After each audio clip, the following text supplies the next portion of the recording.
Isa pang kapamilya, susunod kina Enrique at Andrea sa TV5.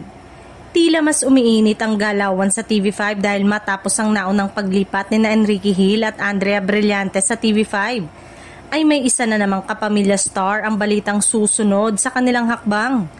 Ayon sa mga source sa industriya, aktibong nakikipag-usap umano ang nasabing artista sa TV5 management para sa isang primetime project na nakatakdang ilunsad sa unang bahagi ng 2026.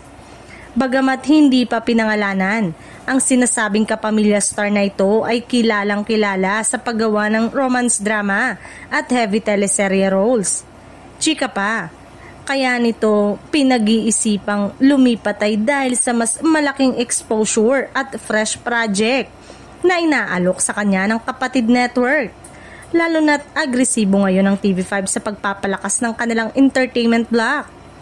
Dagdag ng insider, may inaalok umanong malaking teleserye na pagsasamahan ang kapamilya star, isang dating GMA heartthrob at isa pang TV5 homegrown artist.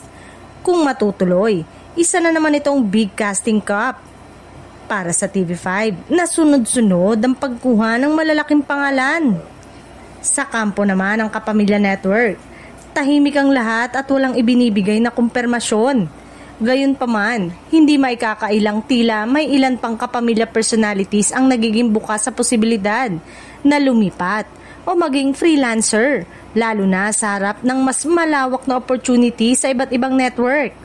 Abangan kung sino ang susunod na kapamilya na lilipat sa TV5. Posibleng masorpresa ang lahat sa big reveal.